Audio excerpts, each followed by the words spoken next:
Welcome. I'm back with another session, another chapter, another full reading of the oldest book in the world, The Teachings of Peter Hotep. You blessed, you woke, you received the first blessing. If you're viewing this, that means you woke. That means you received the first blessing of your day. You know what I mean? You here, you're alive. To make it count. Anywho, I am the Nasty Pastor. Please like, share, subscribe, comment, follow my social media accounts, pages, channels. Anywho, let's get into this read. We left off at a new chapter, which the name of this chapter is The Treatment of Servants. And let's jump into number 21. If thou wouldst be wise, provide for thine house, and love thy wife that is in thine arms. Fill her stomach, close her back, oil is the remedy of her limbs. Gladden her heart during thy lifetime, for she is an estate profitable unto its Lord. Be not harsh, for gentleness mastereth her more than strength. Give to her that for which she signeth, and that toward which her eye looketh. So shalt thou keep her in thine house. You get it? It's like that chapter, paragraph. Let me say it again. That chapter, paragraph. It's about the treatment of servants. And back then, don't get me wrong, they had male servants, but it was mostly women. It was mostly women that they brought the food to you. They laid your clothes out. They if you was chilling in the pool, the jacuzzi, whatever would have been that back then, they're there to hand you a towel. They're there to bring you some beverages, And don't think it wasn't vice versa. Women of titles, back in ancient Kemet, back in, the days of Egypt, there was women that had power. There was women that carried a title, and 9 times out of 10, they had some men servants. They had some women servants. So don't think, and please don't feel that things was one-sided, like it was male dominant. No, not up in Africa, not up in Northern Africa. It was not male dominant. Our women could speak more to the people than we really, than the kings, of titles and power. Those were things that was given to the women. Those responsibilities was given to women, to keep peace amongst the kingdom, to make sure people fed, to make sure people are living in peace, So let's get back into number 22. Satisfy thine hired servants out of such things as thou hast. It is the duty of one that have been favored of the God. In sooth, it is hard to satisfy hired servants, for one saith, he is a lavish person. One knoweth not that which may come, but on the morrow he thinketh. He is a person of exactitude, parsimony, content therein. And when favors have been shown unto servants, they say, we go. Peace dwelleth not in that town wherein dwell servants that are wretched. Now, if you place your mind in the times of before Christ, I'm not going to say that there was no what we call in modern time jobs, but I understand why it's saying in that particular paragraph that, you know, that's a favor from the gods, you know what I mean, to be their servants, to have that position, to have that role around them. You know what I mean? And to a certain extent, I can understand it, and you know, I get it because could have had you down in the rock quarry working around buzzards. If you know what buzzards are, they roll, you know, they eat roadkill. In other words, the day that you fall out, you die, and some blood leak up out you, they're gonna come finish you off. You know, you could be out there in that hot sun breaking rocks down. You know what I mean? You could be someone that got to go out there in the river where there's alligators, snakes, all these deadly animals to get food for the kingdom.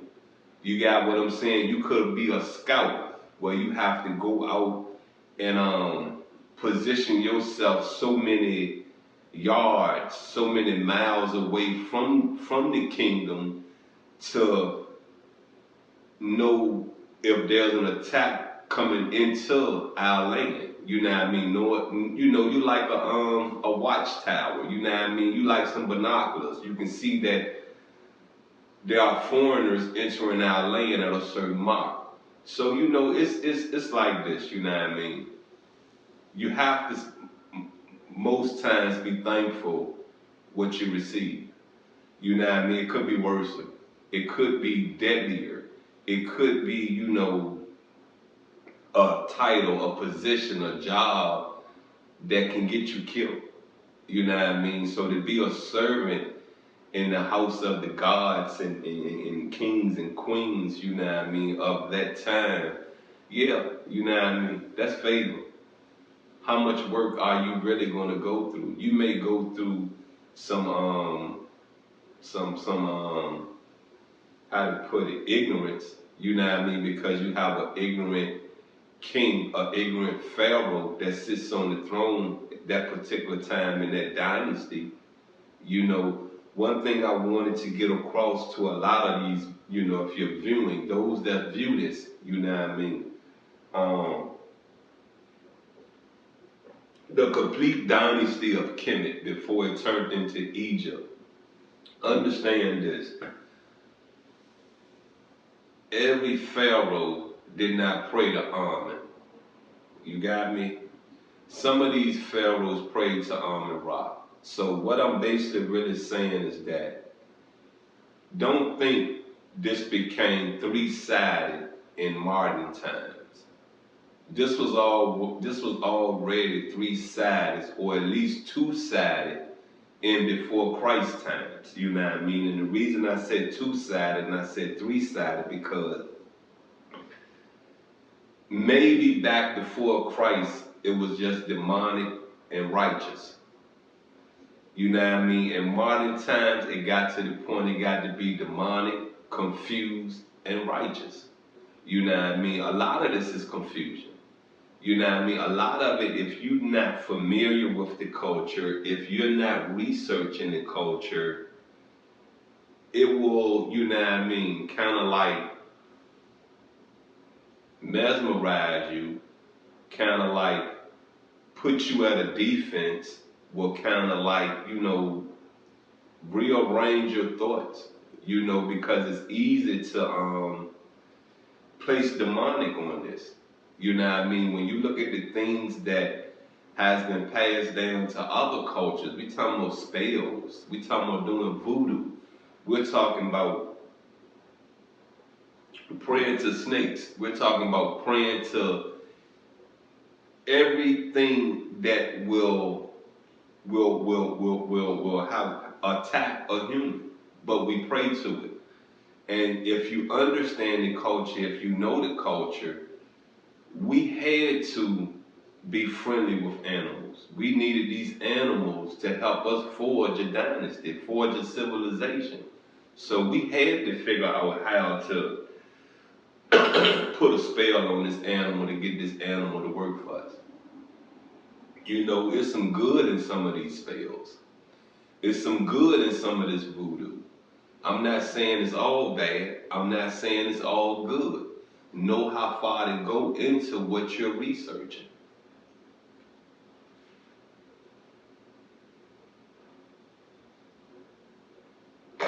For oneself, he to satisfy higher servants. For oneself, he is a lavish person.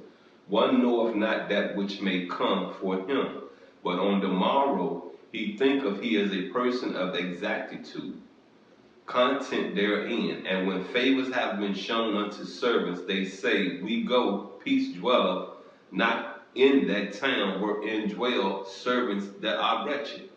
Number 23, repeat not extravagant speech. God Almighty. Repeat not extravagant speeches. Know what that means? Don't keep on repeating yourself. Say it one time. Hopefully the masses hear it. If they don't hear it, then they lost some fruit. Neither listen thereto, for it is the utterance of a body heated by wrath. We know what wrath is, right? It's part of the 7 sins. You got me? When such speech is repeated to thee, hearken not thereto, look to the ground. Speak not regarding it, that he that is before thee may know wisdom. If thou be commanded to do a theft, bring it to pass that the command be taken off thee. For it is a thing hateful according to law. That which destroyeth a vision is the veil over it. I'm going to pause right there before I get in 24. Peep this out, right? Y'all view the 42 laws of Mott, right? Right?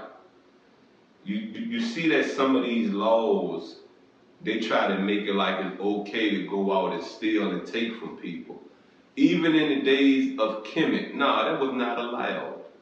So that's trickery put into our culture. You got it? They cut your hands off. They cut your tongue off for lying. You understand? There was more discipline in the world before Christ than after Christ. You got me? Don't get me wrong. You're going to always have your ignorance. You're going to always have your hard-headedness. But the way that they treated prisoners, which is known as slaves before Christ, I don't think no one will want to put their hands on something else again. I don't think no one will want to tell a lie out their mouth. If so, then I say this, you know what I mean? That's a person that loves punishment. That's a person that loves to be beat down. You know what I mean? There's something chemically imbalanced with that person. You know what I mean? Who wants to be beat on? Who wants to be talked to like, Who? Every man that I know, man, not boy, not child, I said man I know is seeking respect. Every woman, I didn't say gal, I didn't say girl, I didn't say little girl. Every woman I know is seeking respect. So, if this woman is seeking respect, how is it that that woman will allow to be belittled? How is that man will allow to be belittled? You feel me? Come on now, let's get back into this reading, you know. You know what I mean? And peep this, you know, if you go to my channel, especially Truth Social, because it's pinned, and it's pinned on Facebook, Only Faith Ministries Kemet, check out the 29 laws of Mott. I revised it. You know what I mean? Like I said, what's marked on my inner thighs let me know that it's my birthright.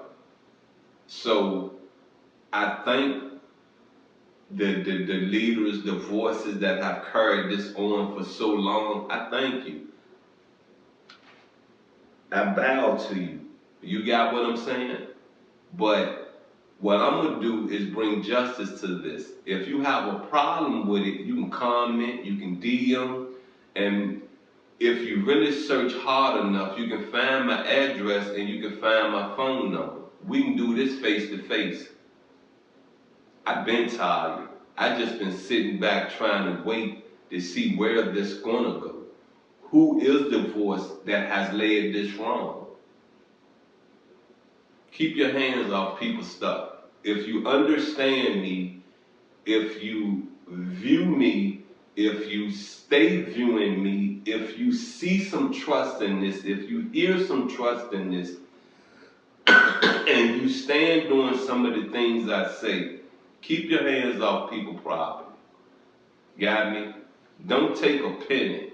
Don't take a dime. Don't take a quarter. You understand?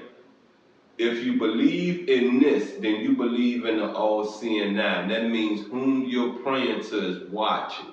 So don't do that under this. Don't bring the negativity under this. It's been ridiculed throughout the decades, throughout the centuries. You got me?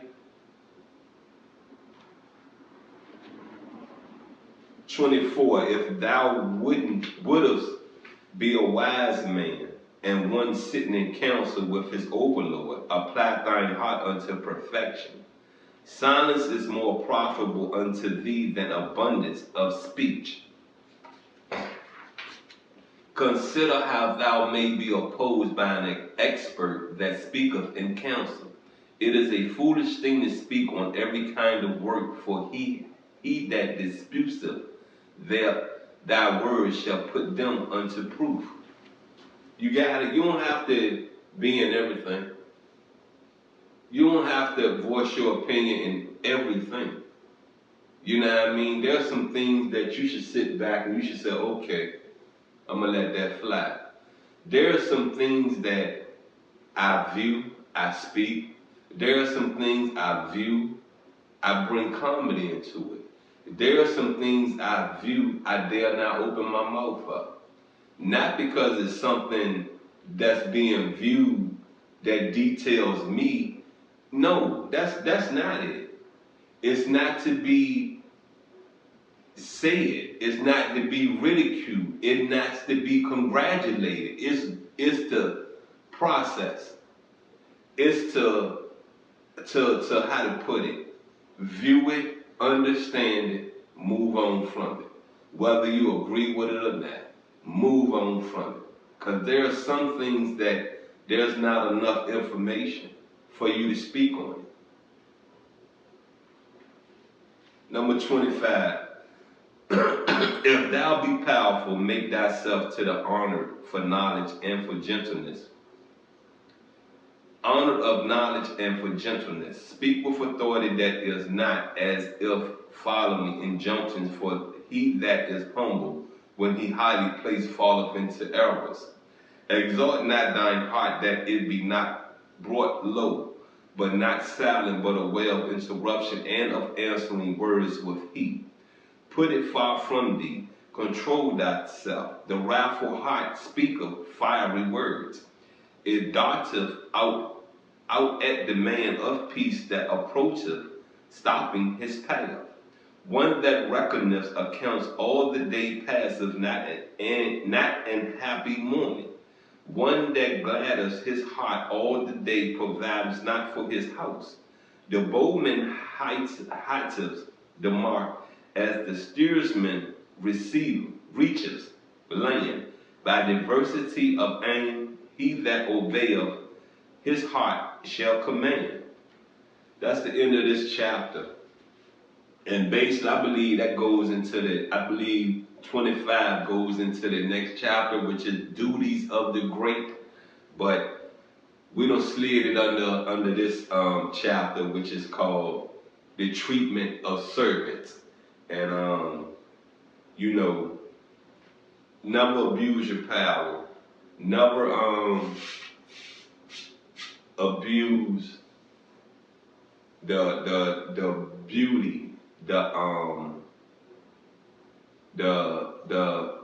strength around you. Don't abuse it. Just because you know it's there don't mean you have to go use it. That's just like a bank account. You know what I mean? You could put $5 in that bank account every payday. Just because you know it's there, why go touch it? Make a sacrifice. Don't touch it. Do without. You got me? In a year, let's say we get paid 4 times a month, that's $20. In a year, that's what? 20 times 12 is what?